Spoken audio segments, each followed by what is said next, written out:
Díomh agus fáilte arás to the Crazy House Prices podcast where I help you buy your own home, understand the madness of the Irish housing market and generally just adult a bit better. I'm your host, Ciarán Mulqueen. This week is a Q&A episode, so no news, no segments or anything like that, just your questions. I put the call out on Instagram, got a lot of responses, so I've picked 10 that I think will be most useful to most people. I've got a good mix, what to do when an estate agent goes quiet on you, whether you can buy with a sibling, what a bank refusing your mortgage because of a management company actually means, whether global instability could crash the housing market, and a few others. So let's get into it.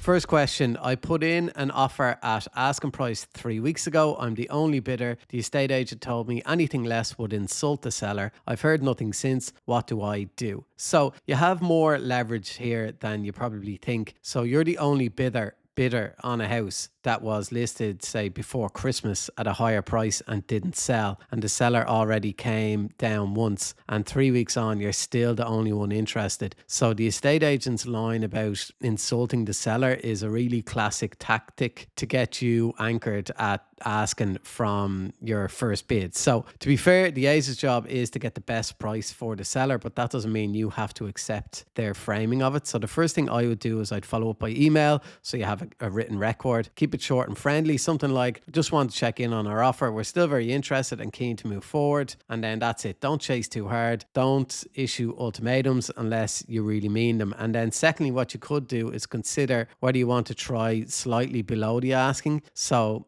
I know that sounds counterintuitive given what the agents told you, but the market's already said no to this property at a higher price. So the seller may be more flexible than you're being led to believe. So a modest reduction isn't going to end the world, and the worst they can do is say no.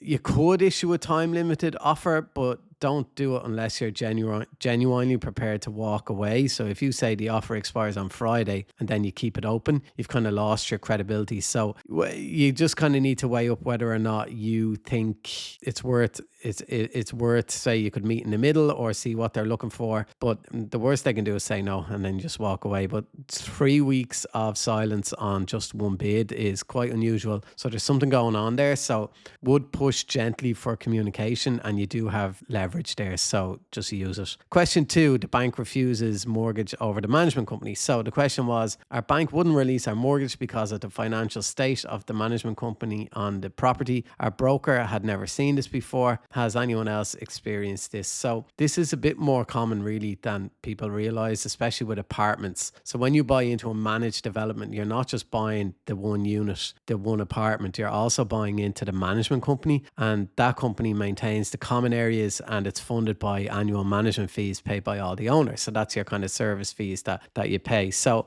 if other owners haven't been paying their fees, which does happen in a lot of developments with a lot of investors, then the management company can end up in like a poor financial state. So there's no sinking fund, no reserves, and it might even be in debt. So the sinking fund is basically the pot that's built up over years for like big repairs. So think like the roofs, the lifts, whatever shared elements exist. So if it's empty or the company's accounts are in a bad state, then the bank sees that as a risk, because if the roof needs 200,000 euro of work and the management company only has 4 grand, well, that money has to come from the owners, which includes you, and the bank doesn't want to lend on that. So what you could do is find out exactly what triggered the refusal, get it in writing from the bank, then ask the management company or their agent for their latest accounts, recent AGM minutes, and the current sinking fund balance. You're entitled to this as a prospective buyer, I think. And some of these issues are flexible. So if it's just that the accounts haven't been filed recently, well, then that's different from a company that's technically insolvent. So it's worth trying a different lender also, because different banks and different lenders vary in how strictly they apply this. But just in summary, always get the management company accounts before you go sale agreed. Don't leave it to the bank to flag this, and just ask your solicitor to request the accounts, the last 2 AGM minutes, and then the sinking fund balance as standard. And then if the management company can produce those, well, then that itself kind of tells you something. Question 3, so siblings buying together. The question was, would you talk about siblings buying a house together, how banks look at it, and how you handle paying back different amounts. So I'm not 100% sure on this one, but I'm pretty sure banks treat a joint application from siblings the same as any other joint mortgage. They do combined income, combined outgoings, check both your credit histories and stuff. But there are some important things that you need to sort out before you sign anything. So you need to think about what happens if one of you wants to sell and the other doesn't. So this needs an answer before you buy, not after. So the way you do that is through what's called a co-ownership agreement, which is like a legal document that your solicitor draws up. Who can force a sale, what notice is required, how the property is valued when one person wants to buy the other one out. So you get all this done while you're on good terms beforehand. And then I'm not 100% sure, but I think there's like an ownership structure that you need to look into. So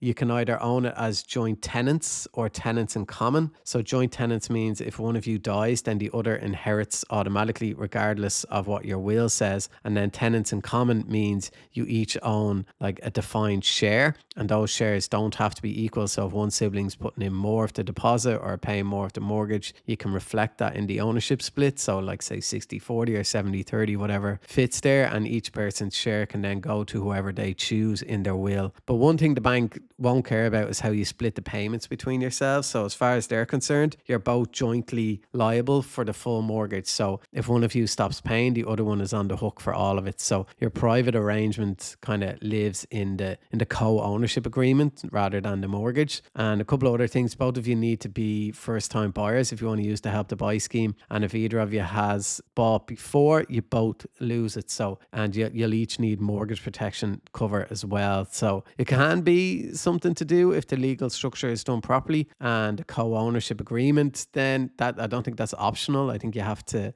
do it. So you basically, your solicitor should be able to help with that one. Question 4 is about global instability causing a housing crash. So the question was, with the current war and global economy uncertainty, could this impact the Irish housing market? Is there any real chance of a housing crash? So the most direct link between kind of what's happening globally and your mortgage is just interest rates. So if energy prices spike because of geopolitical nonsense that's going on at the moment, inflation can creep back up across in the Eurozone. And then if inflation rises, then the ECB has to consider cuts or could even raise rates again. So Irish mortgage holders then are directly exposed to ECB policy. So whether you're on a variable rate or coming off a fixed term like myself, then construction costs are the second channel then. So energy intensive materials, so like cement, steel, transport, that all gets more expensive when energy prices rise, and building in Ireland is already extremely expensive. So further kind of cost pressures then make viability harder, which slows down new supply. So could it cause a crash? In my view, I would say it's unlikely. So the 2008 crash happened because of a very specific combination of things that don't exist right now. So we were building 100,000 homes a year. We were massively oversupplied and lending was completely reckless. There was 100% mortgages, interest only, self-certified income. So the whole economy was basically built on a construction bubble funded by really cheap money. And when the money stopped, everything collapsed. None of that applies today. We're building 30,000 homes a year in a market that needs closer to probably 100,000. We're not oversupplied. Central bank rules mean you generally need a 10% deposit, and banks stress test your ability to absorb rate increases, and massive demand. Population's growing, household formation is rising. So it's not manufactured demand. So could prices soften slightly in a bad enough scenario? Maybe, but an outright crash, I think you'd need a collapse in demand in Ireland and a surge in supply at the same time, neither of which is on the cards here. But what I would say is just kind of watch the interest rate situation, particularly if you're on a variable rate or coming off a fixed term soon, which I am. I'm doing a whole series of it on my Instagram, so keep an eye on there. But I would say just don't delay buying on the assumption of a crash. I don't think you can time the market. So, and the fundamentals at the moment are not the same as 2008. Question 5 then is like a sticker twist scenario. So bid accepted at €288,000. The house needs €30,000 worth of work. We'd have no savings left, stick or twist. So first thing I'd want to know is what the 30 grand actually covers. Like I'd suspect that's just cosmetic. So like maybe a new kitchen and some flooring, maybe a bathroom or something. That's very different from like structural work, like a new roof, or if you need to rewire the whole place. So cosmetic work, you can often kind of phase over like a longer period of time and live in the house while you do it. Whereas structural work often means like you can't move in until it's done. So it just depends on how invasive the works are. I'm not really like the no savings thing always concerns me, because I think people really need an emergency fund. Like, you definitely need enough money there to cover you for a couple of months of your of your normal life, and then for other little bits that might go wrong. So it's not just the deposit that the bank wants to see. They want to know that you're not completely wiped out after it, like every euro gone. And then separate to the bank, you just need that emergency fund. So like if the boiler goes, or your car breaks, or one of you gets sick and you can't work, if you've nothing behind you, and you like that can become a real crisis. So what you could some options worth exploring is you could ask your broker whether any lender would maybe wrap up any renovation costs into the mortgage. Some offer kind of like will offer that kind of renovation mortgage stuff.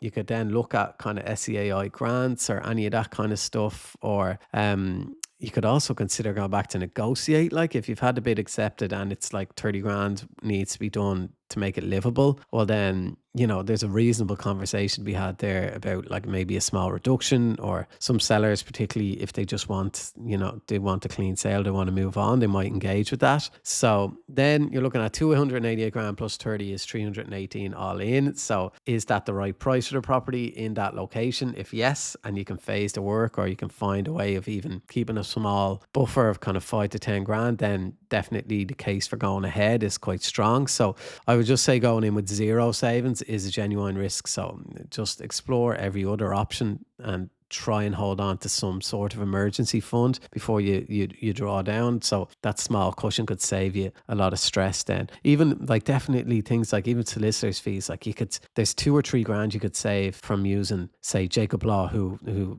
full transparency, I am in a partnership with this year, but they're so cheap. It's like €2,800 all in. So that includes everything, the VAT, all of that. Like other solicitors, you could be paying double that. So definitely like, and they're really, really good as well. So there could be a saving there if you use those. So just kind of really explore all things. I'd just be hesitant to spend every cent you have without having a buffer there.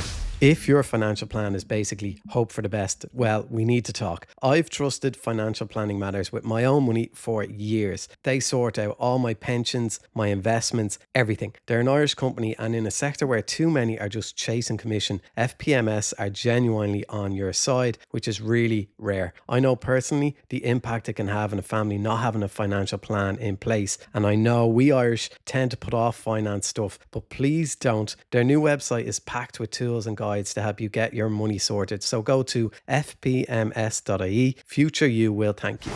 Question 6 is about kind of mass delusion. So the question is everyone in Ireland suffering from a mass delusion that house prices are anywhere close to worth it? Why hasn't there been a buying strike? So I remember a good few years ago I was on Dave McWilliams' podcast and he spoke about a buyer strike, and like in reality it doesn't work. But so by almost any international measure, Irish house prices, especially in Dublin, are extremely high relative to income. So the price to income ratios in Dublin are consistently among the highest in Europe, often running at like 10 to 12 times the average salary. So in most functioning markets, that ratio is usually closer to 4 or 5 times the average salary. So the argument that prices aren't worth it has kind of real data behind it.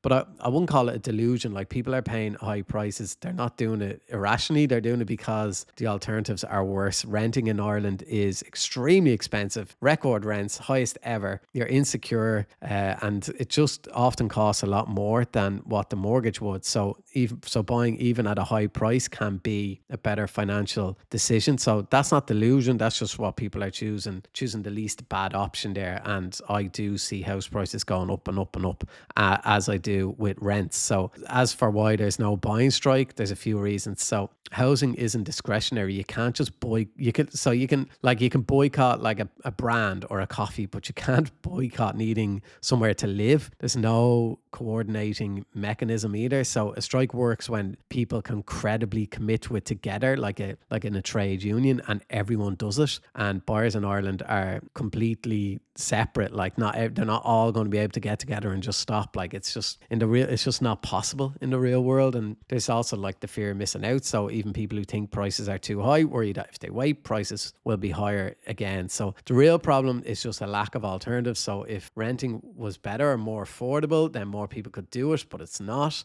So people buy, and even when they know the price is too high, because the other options are worse. And then also people just like, I know I could live elsewhere and get much better value for money, and maybe in a country that has better weather and all that. But it's also, can you work from there, where your family is, where your support network is. So like all of my family on both sides, mine and my wife's, are in Dublin. So we kind of just had to stay in Dublin because we wanted to be close to our support network. We could buy in Roscommon and live in a mansion for the same money, or we could live in Sicily for a fraction of the money, but we'd have no support network there. So, and also work. So it's just like there's a reason why people live where they do.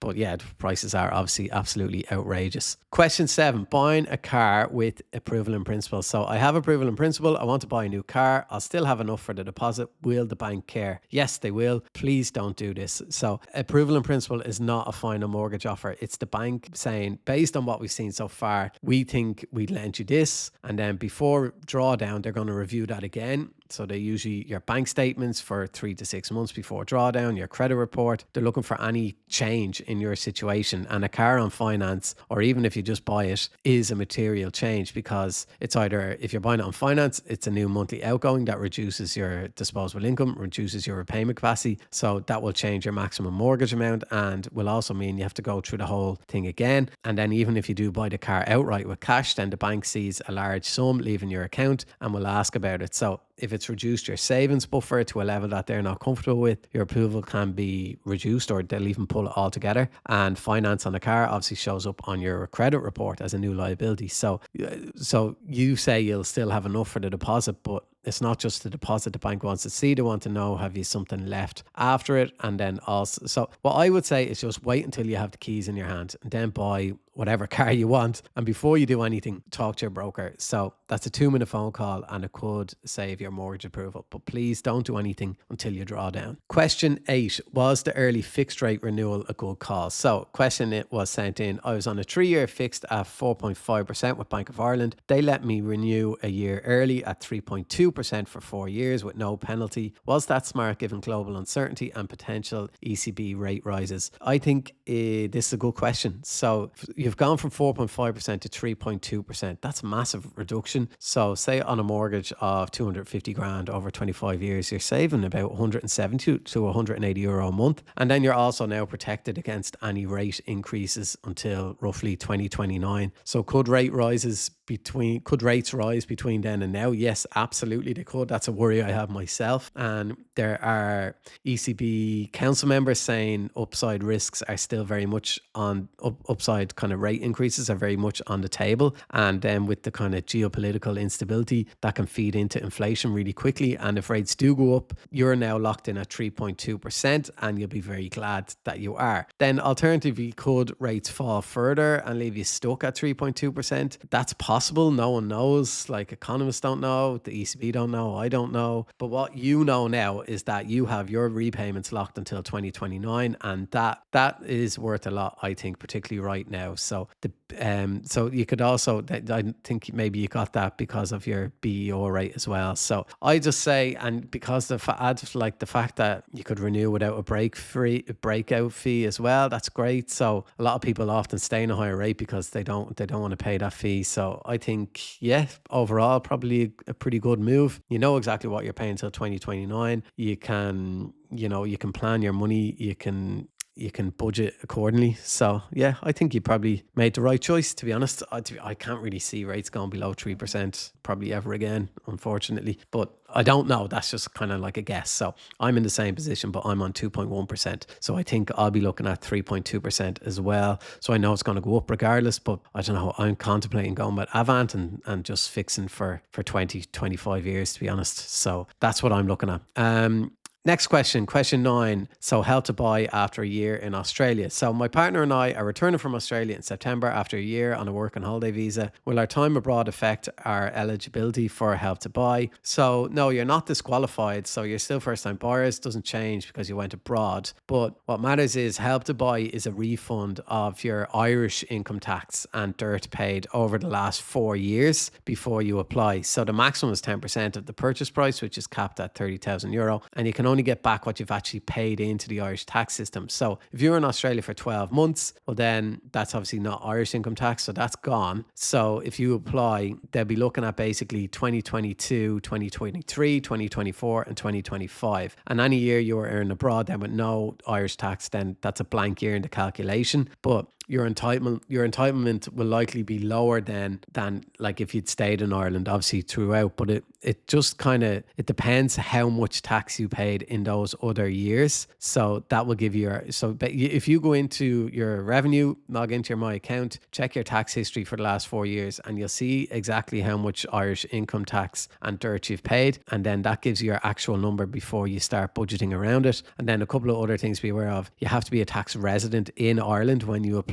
and when you draw down, so you can't do it from abroad. And Help to Buy is only available on new builds, so just remember that it's not on second-hand homes. And it also needs to cost €500,000 or less. So it will worth just checking on that and check your revenue record, know your actual number. But if you paid enough income tax in the other 3 years, you might still be entitled to the full €30,000. Just depends on how much you were earning before you went. And final question, question 10, picking the right neighborhood. So the question says, how do you pick the right neighborhood and what should you compromise on when the market is so difficult? So the simplest way I put it is just buy the location before you buy the house. So you can change almost anything inside your four walls, but you can't change where they are. So what I wouldn't personally compromise on is the commute. So do the commute before you buy at rush hour on a Tuesday morning or on the route that you'd actually take. Don't use like Google Maps on a Sunday, because the times be totally different. So do it yourself first on the time. So a commute that's kind of 40 minutes longer each way, that's nearly 3 hours of your life every day, and that adds up really quickly. And then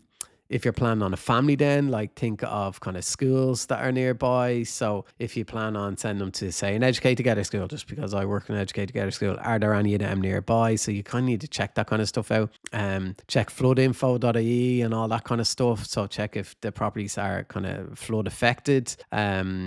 And then things that you can compromise on would be like, say, the condition of the house itself. So if it's in bits, is there an outdated bathroom, is all that's fixable. Like even the layout and size can be improved over time. So it's just more about the bones of the house rather than cosmetics. So for example, in our own house, it's really small, but we knew we could knock a wall, just put a bit of steel in, knock a wall and kind of open it up a little bit. And that gave us a bit more space and a better flow to the house. And it didn't cost a huge amount of money. So, and then think about, I guess, other compromise could be like the postcodes. So people in Ireland can be very attached to particular addresses in a way that doesn't always serve them financially. So areas that felt like maybe a step down years ago are often considered good places to live now. So think like Crumlin and Kimmage, maybe when I was growing up might have been looked down on, whereas now they're mad money. And even where I am now, and sure, even like my wife's parents, when they bought in Portobello in late 80s, early 90s, I think it was like a no-go area, absolute dump. And they're still there now, and sure, look where prices have gone there now. It's one of the most expensive postcodes in the country. So they're just things you could also kind of, on a practical level, you could join like local Facebook groups or things like that, and you might learn a bit more kind of reading posts about that. But then also Facebook does tend to be full of head cases, so it's just, we're sifting through that. You could check myplan.ie for kind of like planning applications and all that kind of stuff nearby. I've done a whole podcast episode on how to research a home properly, so if you want to check that out, that will give you a lot of other kind of really practical things that you can do just to really make sure that an area is right for you. So just get the location right, and then the rest can be fixed over time. August Shine lie on episode shut of the Crazy House Prices podcast. So that's 10 questions done. I hope at least a couple of those were useful to you directly or to someone you might forward this podcast episode to. Thanks to everybody who sent something in. I read through dozens and dozens of them, so I just had to kind of pick 10. So if yours didn't make it this time, just do send them in next time, and I might do another one maybe in a couple of weeks. And if you found this episode useful, please share it with someone who's trying to buy. That's the most useful thing you can do, or leave a review and all that stuff. And if you want to support what I do, get access to bonus Q&As where I answer every single question. You can join my Patreon for €3 a month. First week is free. It helps keep this show going and the Instagram going. And my book, How to Buy a Home in Ireland, is available nationwide, or borrow it for free from your local library. And please do subscribe and make sure you don't miss any other episodes. But anyway, that's enough. Thank you for listening. Slán go fóill.